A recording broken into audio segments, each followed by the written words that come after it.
Les modèles de base de la construction d'un réseau de Petri. Eh bien, ces réseaux de Petri sont des réseaux qui doivent modéliser des workflows réels, ça veut dire des situations réelles.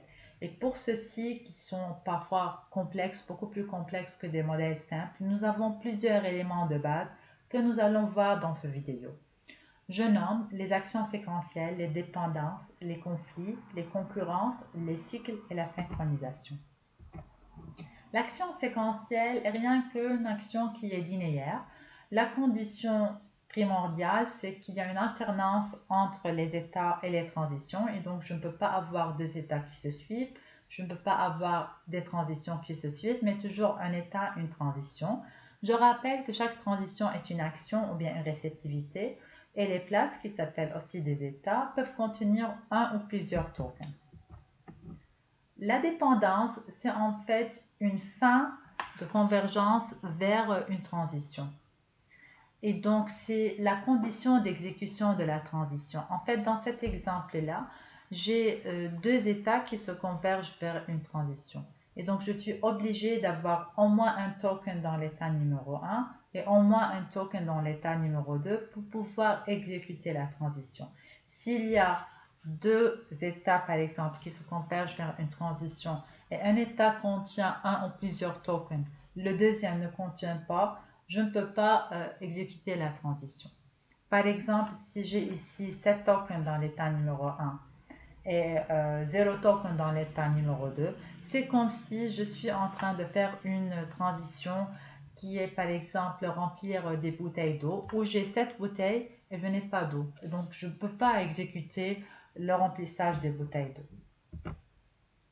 La divergence, c'est un branchement sur une place et ça veut dire en sortie de la place, j'ai plusieurs actes qui sortent vers différentes transitions. Ça veut dire que si je veux remplir dans cet exemple-là, si je veux remplir la voiture en fuel, je peux soit passer chez Smith, soit passer chez Jones. Donc j'ai le choix de remplir ma voiture soit chez Smith, soit chez Jones. Donc j'ai plusieurs possibilités de trajectoire. Donc je ne suis pas obligée, je ne vais pas passer dans les deux transitions, je vais passer dans seulement une de ces deux transitions.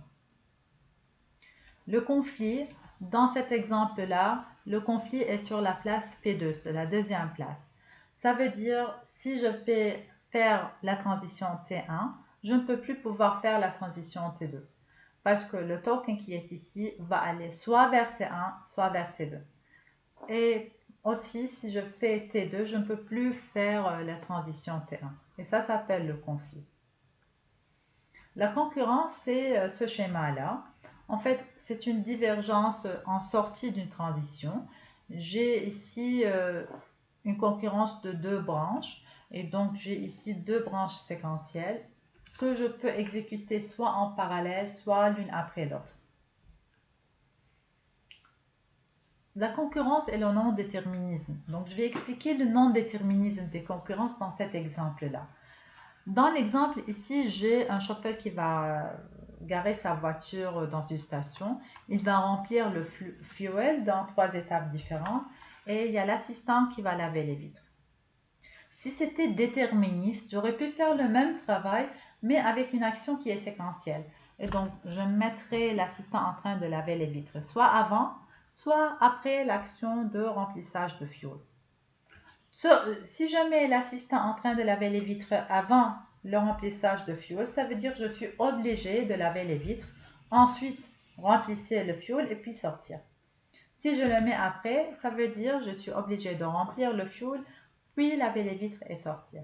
Mais dans ce cas-là, je peux faire soit l'une, soit l'autre. Je peux même les faire en parallèle. Et ça s'appelle le non-déterminisme. Je ne suis pas obligée de faire une chose avant l'autre.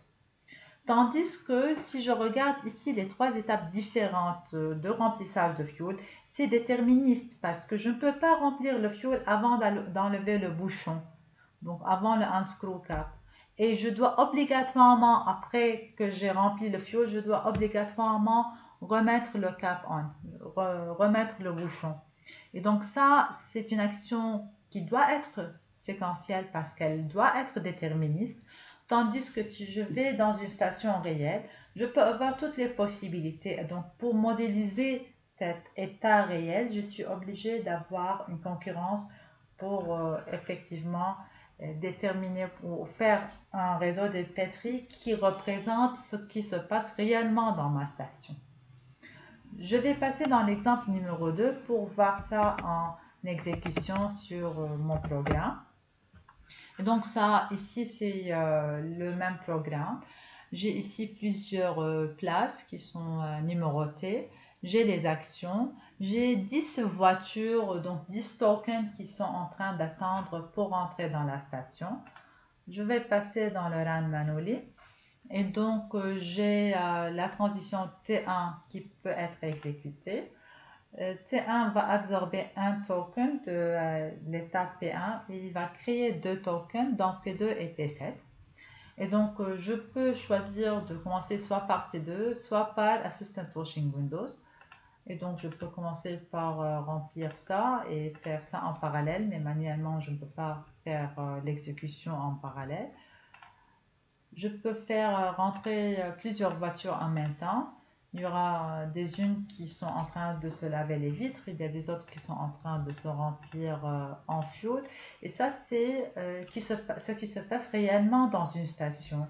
Et donc, à chaque fois qu'une voiture est terminée, elle va pouvoir sortir. Et ainsi de suite pour avoir toutes les voitures qui attendent à l'extérieur, qui vont rentrer, remplir de fuel et laver les vitres. Mais dans ce cas-là, nous sommes toujours obligés de laver les vitres. Ce n'est pas un choix parce que c'est un branchement qui doit se faire avant que la voiture sorte.